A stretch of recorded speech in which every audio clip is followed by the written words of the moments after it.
There are those who have argued that the presence of Madam Hawa Koomson at the polling station that allegedly began all of this was uncalled for, that she should not have been there.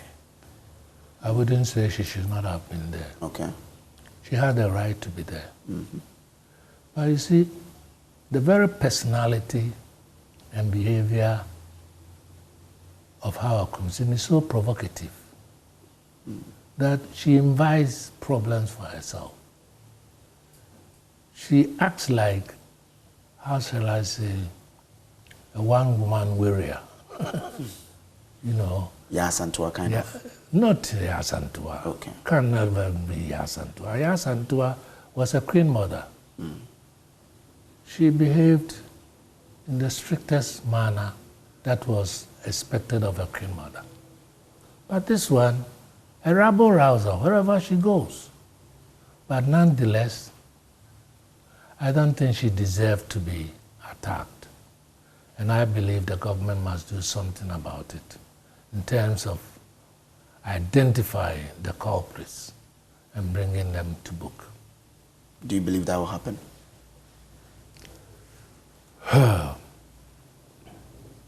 Is history going to repeat itself?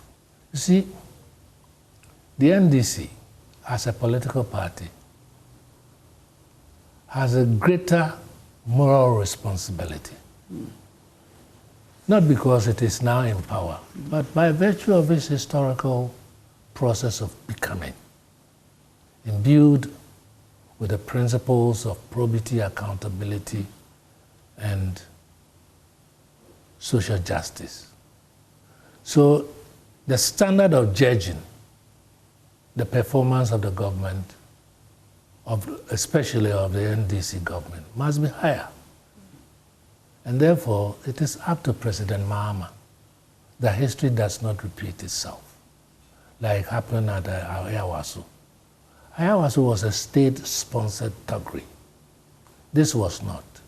But nonetheless, the NDC still bear responsibility because the people involved are alleged to have come from the NDC. There is no evidence, but it is up to the police to identify who the culprits are. For the benefit of the doubt, how do you differentiate between Ayawaso being a state-sponsored and Ablekuma North not being a state-sponsored? Oh, but you saw it. The whole 8 years of Akufo-Addo regime was a fascist organization. Fascist. From the way they dress, brown jackets and so on and so on, just like Hitler, to the bravado with which they attack people. State-sponsored. Not only were they identifiable as state personnel from the security services, but they were armed. Where did they get the guns from? And how come the police were so immobilized? Because the police couldn't do anything, knowing that these people are coming from the national security.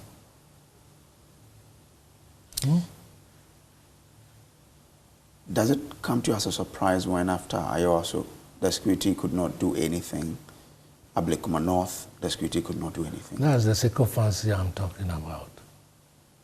The lack of professionalism. You look to see who is in power and you act accordingly.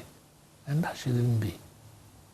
Our public and civil servants must come to know that their loyalty is to the Constitution, not to the regime.